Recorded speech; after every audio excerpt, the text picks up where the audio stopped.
Welcome, friends, family members, and faithful viewers to your Week 8 in the NFL episode of Opinions Mostly. I'm your host, Nick the Shark Herbst, and sitting directly across from me via Skype, Joe, Rich Boy, Spalrich. That's right, Nick. Don't you forget it. Joe, tell us about where you're at right now, real quick. Halloween is a holiday of pretending. So I wanted to pretend that I was super smart and sophisticated. That's why you're in a library with books that look like paperbacks face the wrong direction.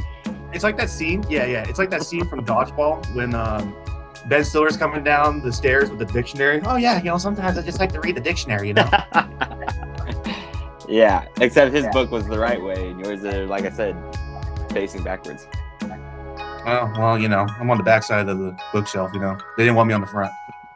What'd you do this morning, Nick? I see you don't have any Packer blue on. It looks like you have Minnesota Viking purple on. Don't get it twisted. It is not Viking purple, but I did go a 2.2 mile walk to end Alzheimer's today. I did it actually at the Nissan Stadium. That's where it started. That's where it finished. We did a 2.2 mile hike. I did it in the name of my grandma, who's still with us, but does not remember who I am, unfortunately. And it was a real emotional time seeing her and her meeting my wife and not knowing who either of us were. So, anyways, support Alzheimer's. Oh, your repurposed Minnesota Viking shirt from the Super Bowl days, right? That's probably what they printed these on. Because, yeah. Anyways, I don't want to make any jokes. Just support the cure for Alzheimer's, guys. If you can, donate. If you can't, walk. Everyone can. Well, okay. If you can walk. All right, let's just move on here. First, so thanks, Joe, for bringing that up. But first, we want to get to our facts entirely segment, which we normally do at the end, but we're going to do a haunted facts entirely. So to introduce the topic properly, I'm going to get a special guest over here, Joe. Just hang out with me for a second, and then he'll get to talking to you, and you can tell him what the fact is. Hey, you're in. Come on. Get over here. What's going on here? You ready? All right, cool.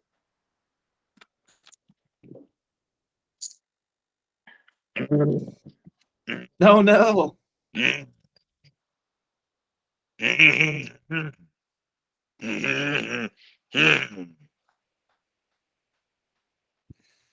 That's very scary. Very scary.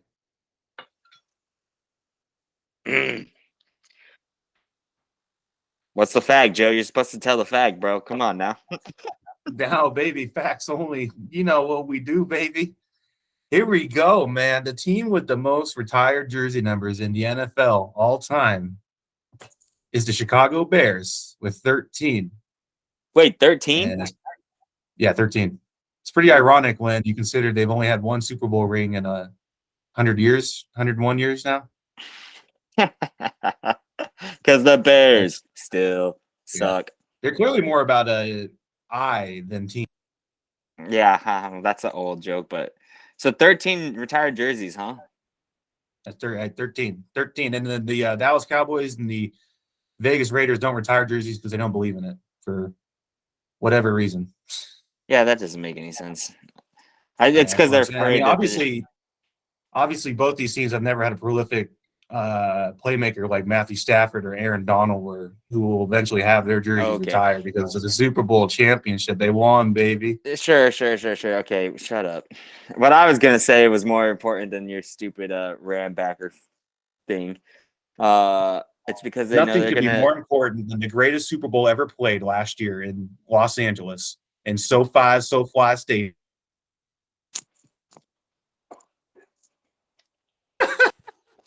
They know they're gonna need. That's what I think about that. The Raiders know that they're gonna need all those jersey numbers available because they're gonna run through so many peep players. That's what it is. That's fair. Very fair. So Urlacher, his jersey number is probably retired, right? One of the best linebackers of all time. Yeah, you would think for sure. Walter Payton as well. Well, yeah, obviously the man of the year, baby. Mm-hmm. Sorry, I can't stop doing that. It's fun. You know what's Oh, even man. scarier though, Joe, than that haunted fact entirely, 13 right there that you just had is People that don't wear socks. no, the Packers. The Packers offensive and the Packers defense. And I don't mean scary in a good way, I mean scary in a bad way. Anyways, No, let's keep I going. figured you were referencing that. Let's talk You about guys are that. just afraid of the productivity of the offense and the Packers. Yeah, I guess because there is none. Yes, you're correct. Let's talk about the NFC and our leaders here. We got in the NFC, obviously the NFC East, we got Philadelphia. NFC North, unfortunately, are the Minnesota Vikings, the Purple People Eaters.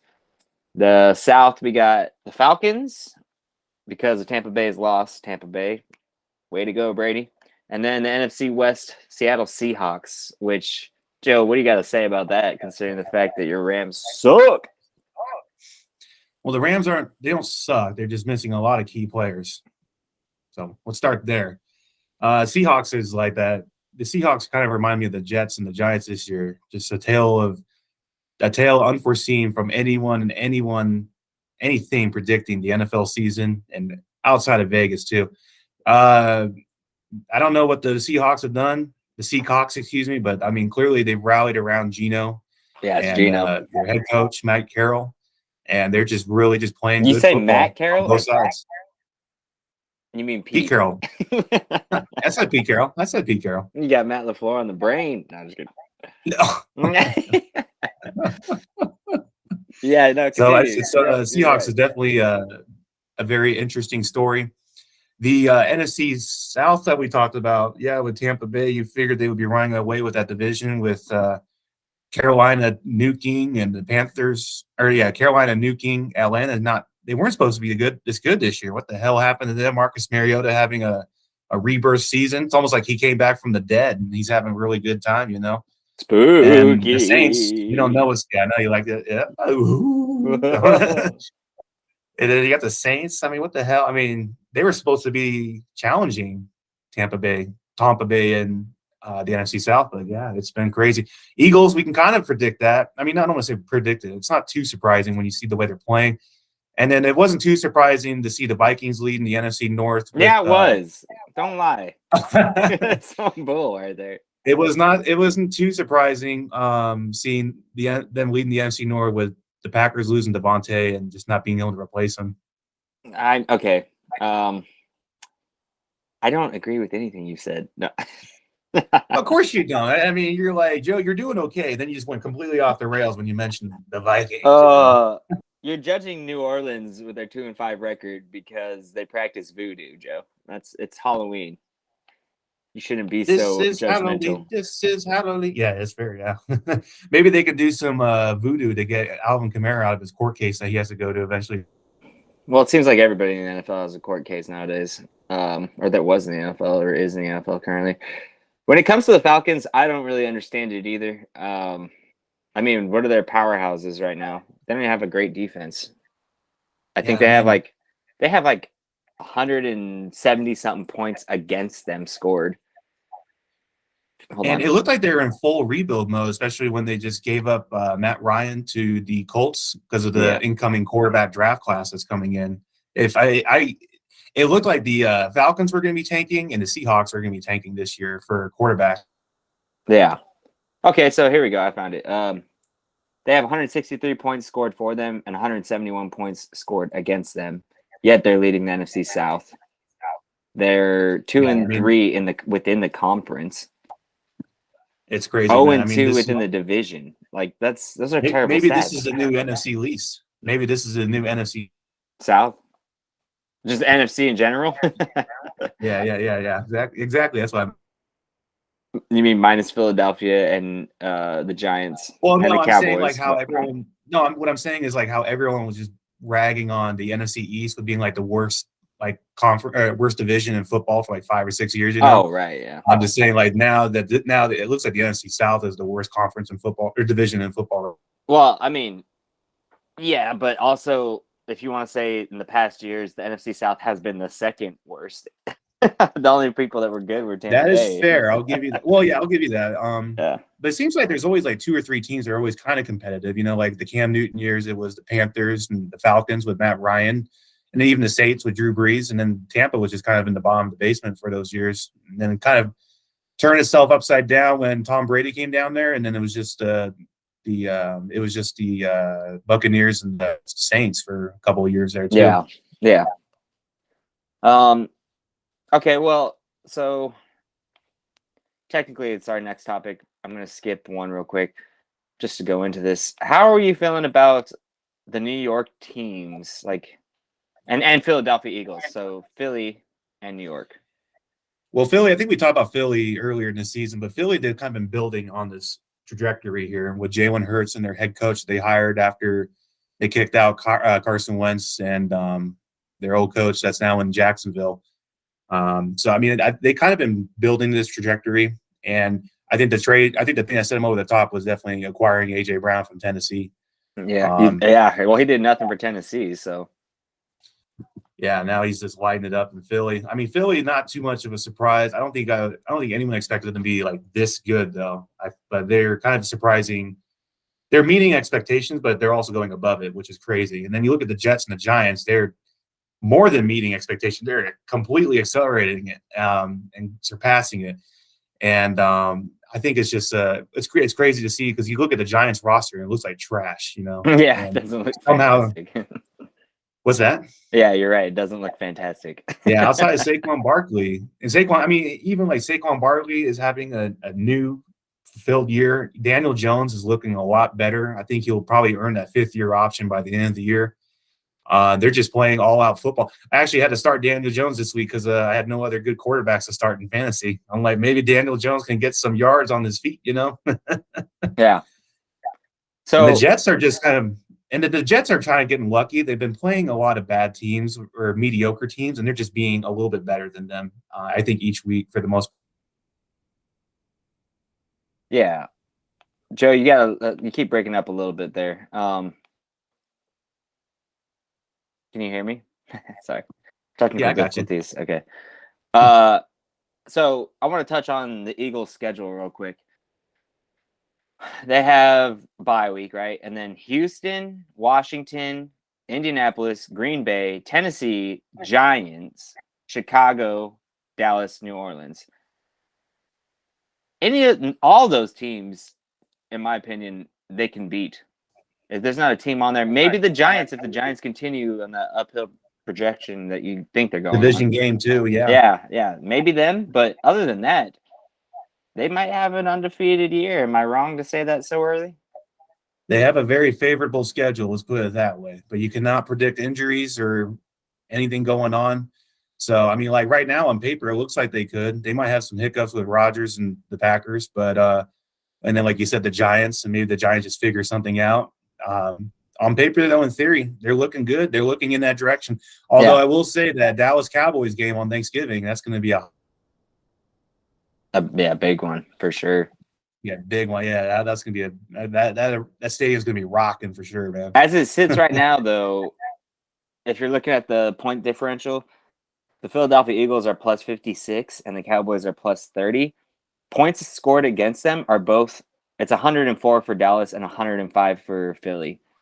So if you put it that way, they got strong defenses. It's just Philadelphia's offense is taking over. I would also add that the Dallas numbers are skewed a little bit because Cooper Rush, the Red Rocket, was playing for a couple of weeks. Did your wife buy his jersey yet? Is what? Did your wife buy his jersey yet? No. Is she asking for it for Christmas or something? I never buy that. No way, dude. I don't care. I'll crush dreams and spirits. Just buy her his college jersey. No, I ain't buying her shit. Actually, you know what? Yeah, I'm not buying her anything this Christmas just because she wanted it. It's a disgrace. Yeah, that's fair. So, one more note. I'm stuck on Philadelphia because they're 6-0, undefeated, right? The only undefeated team. Buffalo's 5-1, but Buffalo has only allowed 81 points. The least amount of well, yeah, the least amount of points scored against them, against their defense in the whole entire NFL. 81. It's not even in the triple digits. Everything else is in the triple digits, and they're still 5-1. And something else to think about with Buffalo and even Philly is time of possession. Their offense stays on the field, so the opponents have very little time to try and try to beat them essentially, or try and build these drives and stuff. And they're always playing from behind, so everyone knows that they're going to be passing, and it just limits their options in the playbook too. No, you're right. Yeah, it's crazy. And I mean, people always say defense wins championships. Yeah, because they're never on the field. I love how people just overlook that. I think time of possession wins championships, right? Yeah. Where's that new saying? Where's that at? Unless you got someone like Aaron Donald on your team to make these final plays on 4th and 1 and sack the quarterback to get the championship ring. Okay, Jesus. I wish we would show both our faces at the same time because you can see how disgusted I am. AFC. Let's talk about the AFC now. They're looking pretty consistent. They're, I think, a better conference this year. But I mean, it's kind of hard. It's like which rotten apple tastes better. This isn't a good year for football, in my opinion. The red one, wait, not Granny Smith's or whatever. Very specific, right? I know. Not red, yellow. I think the AFC is pretty consistent, like you said. I think the only big surprise is just the AFC West and how it's played out so far. I think we all believe that the AFC West was going to be a lot better outside of Kansas City. Everyone else is just not playing up to expectations. Well, I got to stop you right there because I'm going to throw the challenge flag because that's wrong. I disagree with that. Oh. I don't believe in the Chargers, but my dad does. And, the more and more there I watch so many people that believe in the Chargers. It's crazy. Yeah, and Herbert, I agree with you on that, man. But, I mean, they're, like, doing something. So you can't say it's just Kansas City. It's the Chargers, too. And the Titans have come out of nowhere now. They're starting to run Henry like they're supposed to. They're not going to yeah. If I'm being honest, living here in Nashville, the biggest problem is Tannehill. And everybody that is a Titans fan here agrees. Like, they're not in love with Tannehill. That's the biggest problem. He's got maybe 2 years left in Nashville, before he gets traded or just waived or something. But they're still 4-2, and within their division, they're 2-0. Yep. Within the conference, they're winning record's a winning record. So, that, and then obviously Baltimore Ravens, and now the Bengals are all of a sudden trying to play like they were playing last year. They're trying to build their offensive line to be what they were.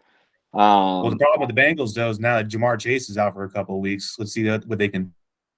Yeah, but they have so much talent on their wide receiver core. It's ridiculous. Like Higgins, oh my gosh, that guy's good. If he can step up to the plate, they'll be just fine.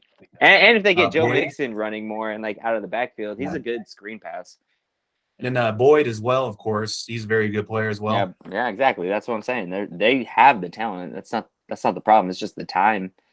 And then once again, here we go. We keep rolling with the East, the Bills and the Jets. I mean, what the hell? The Jets and the Dolphins are 4-3. The Dolphins. I'm about to say, don't forget about those Miami Dolphins, man. Come on now, dude. Come on. It's strong, but it's still, in my opinion, all kind of crap because these teams are just going to fall off like flies. They're just going to start. Yeah, and like the Raiders not playing up to par with Devontae and the Broncos. Who knows what's going on in Broncos country? I live here and I don't even know what's going on. Ride Broncos. Broncos country. Let's ride. Yeah, it's ridiculous. Chad is just shaking his head, probably just regretting buying that Russell Wilson jersey. I'm sure he bought, Oh, yeah, way overpriced. They're trying to pay for his contract that's just in the toilet. Seriously, yeah. Joe, let's talk about the Cardinals Vikings real quick because Kirk Cousins, he's my guy. He's my boy. Primetime Kirk. He's your boy? Primetime Kirk. Primetime Kirk. Primetime Kirk? I got him in my fantasy teams. Come on. Let's talk. I think, it's a proving game for both teams. If you look at it from the Vikings just need to show that they can play with some consistency and win these games, and the close ones they're supposed to be winning, especially at home against formidable opponents. And then you look at the other side of the ball with the Cardinals. They got to get their shit together. And now that D-Hop is back in the lineup second week, we got to see if D-Hop is or was that game-changing player. Timeout. Hold on, you throwing another challenge flag? You only get 2 of those, No, man. I didn't cut the challenge flag this time. I threw a timeout. The timeout is Call of Duty just got released, and Kyler Murray is a big Oh Call of yeah, Duty that's fan. fair. Yeah, Dude, he might be it just got released 2 days ago. Let's see how good it might be a first half, second half Kyler situation, right? mm-hmm. I don't. Yeah, exactly. He's like in the locker room at halftime, just playing the game. He's like, "Hold on." Uncle Colin has this on upset alert 27-26 Cardinals, but I gotta beg to differ with him, man. Yeah, I don't know. I hate to admit it, but the Vikings are a well-rounded team this year. They should win this game. This is a game they should win. As long as that light bulb and section 32A isn't too bright coming in from Kirk Cousins' peripheral vision, I think they might be able to get away with it, I like that. All right. Let's keep moving. Packers and Bills. 11.5-point spread. It's a slaughter. Packers are walking in to get their cheese cut every single way that you can dice it, man. Every single way you can cut cheese on the cheese. Oh my god! 4 angles, man. What's wrong with you, you jerk? Shredded cheese, string cheese, brown cheese. We're talking like the extra fine cheese, the super fine stuff, and then like this like cheese slice. It's all 4 sides of the cheese grater, man. Hey, well, at least it's not looking good, man. I think they'll cover, but let it be known though, because I'm sure that's gonna happen. Let it be known that we fed the masses. Everyone can eat. There's enough cheese to go around for everyone, like the government cheese, You're damn right there is. Yeah, I'm not this losing streak for the Packers will eventually end. It's just got to be extended for another week, though. Yeah. I hope you're right because I want to agree with you, but every time I bet on the Packers against the crappiest of teams, they lose. So they've lost 3 straight, and Rodgers hasn't done that in way too long. Like I can't even remember. It's been so long. Yeah, him and Brady both, man. It's been a hot minute. Yeah, well, I guess it's the curse of the 12s to keep on our Halloween theme. The curse of the 12s. Oh my gosh. Number 12 is, and it's the curse of the successful quarterback. If you look at all the successful quarterbacks like Rodgers and I can't think of the other ones, but Tom Brady was destined to basically separate, right? Have a successful quarterback career. Yeah. Oh, yeah. And you could say Joe Burrow if you really wanted to, because he's not having the best year he's had. Joe Burrow. Yeah, that's fair. And I mean, look at Matt Ryan. Matt Ryan is complete crap in Indianapolis, and he's got a whole wife and kids. Yeah, but Matt. Oh, low blow. It's so messed up to say, but we're looking at the analytics here. That's a little much. That's a little much. Matt Ryan was never really that great, anyways. I don't know how he even got to the Super Bowl. Yeah. Oh man, he won a league MVP, bro. Went to the Super Bowl. He can throw the ball, but like he's not a game manager. He doesn't know how to like get rid of it. He's almost like Kirk Cousins if Kirk Cousins had a better arm, I guess. Yeah. If he was better. Okay. Niners at Rams. Your boys. They're coming in hot. They're ready to ram the rails. Let's go. Did you see that? I gotta send you a post later. Remind me later. Rams still battling the injuries, and the Niners need a bounce back game. So where we at? Well, believe it or not, Vegas has an even on the spread, which is crazy. The Niners have owned the Rams. There's no doubt about it, except for the game that matters the most, the NFC Championship game. But we're neither here nor there. It's okay. There is good news from the Rams. They're getting back Von Jefferson. He's the deep threat that we kind of been needing. So hopefully he will add another element to the offense to just have that deep bomb available. Allen Robinson on the other side of him. So maybe Van Jefferson, will help open up Allen Robinson's game a little bit. Cam Akers obviously on the trading blocks. We got Darrell Henderson in the backfield, but our offensive line is fucking just crippled right now. You guys are not going to home be much of a run game. We are home, but there's going to be a lot of Niner fans there. You already know. Yeah, I don't know. I mean, my heart's going to tell me to go with the Rams, but the mind's going to say the Niners probably just because of analytics and statistics. Yeah, well, that's how you're supposed to bet anyways if you're a betting man. See, and I was betting with my head on Green Bay the last 2 weeks because I was like, oh, there's no brainer. Oh, I agree with you. I had Green Bay winning those games too. Absolutely. Giant upsets. And then Christian McCaffrey another week in the system, so who knows Oh, Debo is out though in this game. Debo is out, so Yeah, well, that's a little maybe McCaffrey just plays the Debo role, does the jet sweeps and the quick slant catches. Who knows? I just hate the Niners. I can't like. Oh, I know, I know. I mean, it's the Niners and the Seahawks for me. I hate those two teams the most, man. The bang And bang the Niner Packers. gang thing. Oh, shut I don't up. care about the Packers too much either, really. Well, you're going to Lambeau with me on the 19th, so get your britches on, boy. No. Bang bang Niner gang. I guess if I had to pick someone, no offense, Matthew Stafford's trash. He shows up half the time. Has as many Super Bowl rings as Aaron Rodgers. He's like the guy in Anchorman. He's like works 60% of the time, or works 100% of the time, 60% He's of the time. Paul Rudd's character. Yeah. It's just like, yeah, okay, cool, good for you. All right, let's keep it moving here. Broncos at Jaguars in London. You need to go to London. Russell Wilson set to play. He was doing high knees on 4 hours of the 8 hours of the flight there, stretching out his hamstrings or his hamstring. Allegedly, the head coach is on the hot seat depending on the performance, man. I think Russ actually comes out and plays good against Jack. He better, because if he can't win in Seattle and he can't win in Denver and he can't win in London all the way across the ocean, then he just can't win. He needs to go to soccer or something. I don't know. I don't think Nathaniel Hackett should be on the chopping block. That's a little extreme to me. It's only his first year. A little early, you would think, right? Yeah, it's a first year with like a new quarterback and a whole new like system. Like, I don't know. People are just premature. I still blame the coaching staff for Russell Wilson not being how good he was.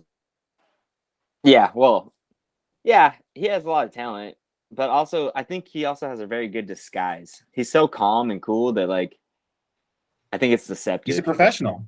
He's a professional. He's the professional's professional. Like, he knows how to conduct himself. He's a little corny, but I mean, he knows how to conduct himself in the locker room and on the field.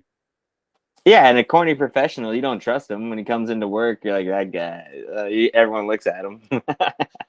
Oh man. Yeah, you know it's true.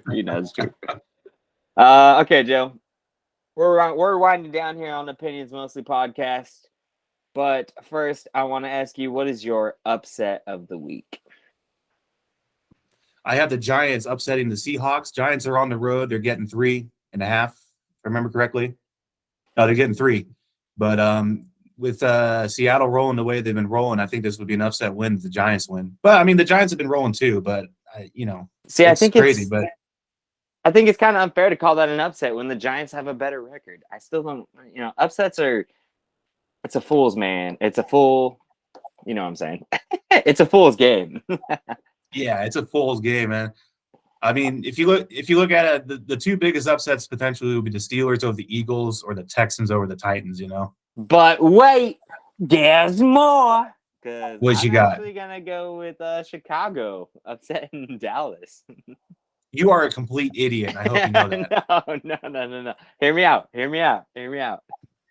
I heard you out. Point taken. I still disagree. Chicago is trying to move forward. And what better opportunity? What better place than here? What better time than now? Spoken by the true Rage fans. Anyways. Oh, my God. Hold on, bro. Listen. They're warming up. I don't even know where to start. They need to win. If they win, dude, they're right up there with the Packers. You know what I'm saying? Like, they have the potential to move forward. So they need this win. And on the flip side of the coin, this is only Dak's second game back. And no offense, Dak's no Cooper Rush, bro. Oh, my God. It sounds like you want to buy a Cooper Rush jersey for yourself. I don't know. No, I think I've been tainted by my wife. I don't know. I think that would be the biggest. The taint of the Red Rocket. Yeah, exactly. Yeah, unfortunately. I think that'd be the biggest upset because I think it's possible too. I mean, if they get Montgomery running, they get the run game going, and then they got Mooney to hit downtown. If what's his face? I don't even know him anymore. Trayvon Diggs is going to shut him down, and Michael Gallup is going to be on Justin Fields all fucking day. Debatable. And DeMarcus Ware. I mean, dude, the Cowboys can win that game with one hand tied behind their back. Quote me on that. Let's quote you on that. Let's take a little snapshot here. Pause. Yeah, I All guarantee it. The offense could be trash and Dak can be trash. The defense could just lead that fucking team to a win. I mean, you're right. They could, but that's why it's called an upset, because how many people would be upset about that? Everybody in their mama. Basically, the entire state of Texas would be upset. Well, everyone except for, Houston. Yeah, that's fair. You're delusional, but go ahead and ride. Well, Delusions of Grant.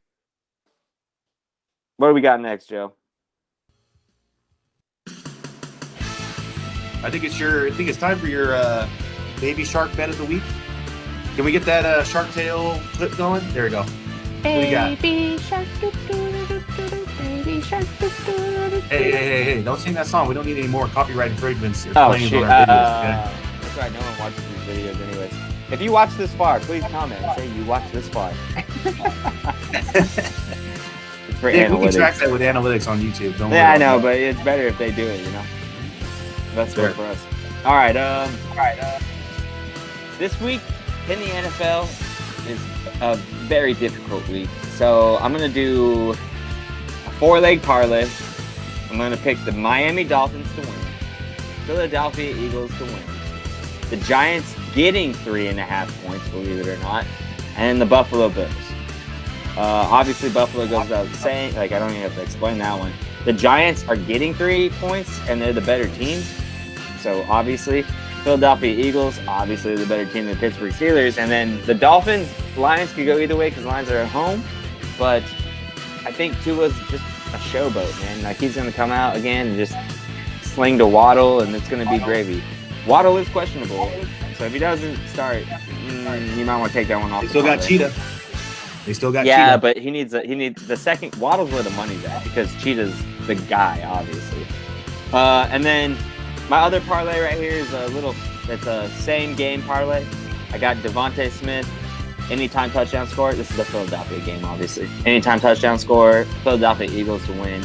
The over 23.5 points, which is the alternate point, so it's super. Yeah, definitely. Yeah. And then Pittsburgh Steelers getting 31.5. You can go as low as 20, I think.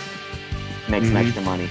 Anyways, $10 bet on that one will pay you about 40. So that's probably, I don't want to say it's guaranteed because nothing's guaranteed, but who we kidding?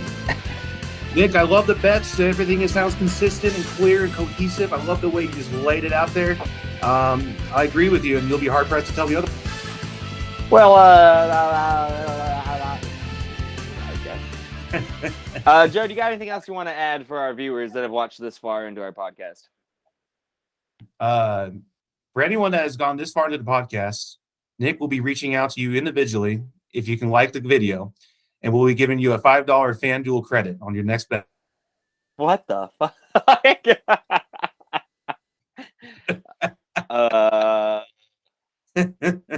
Out of curiosity, let's just see who does. You gotta help him out, Nick. I guess I'll have to Venmo him, and then we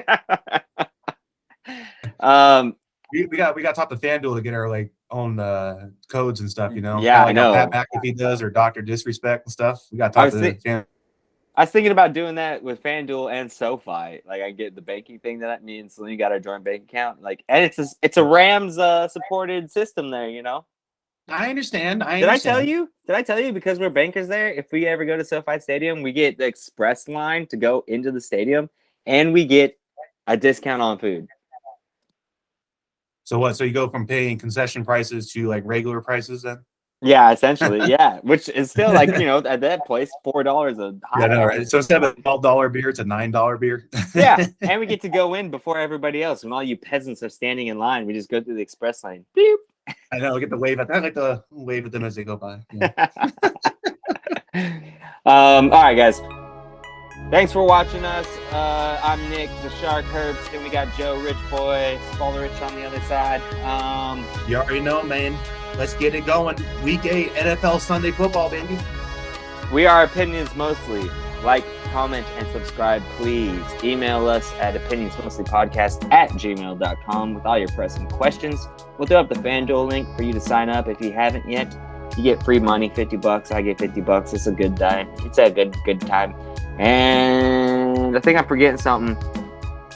Joe, what am I forgetting? Am I forgetting something? Happy Halloween. Happy Halloween. Yeah. Go Pack Go. Love you guys.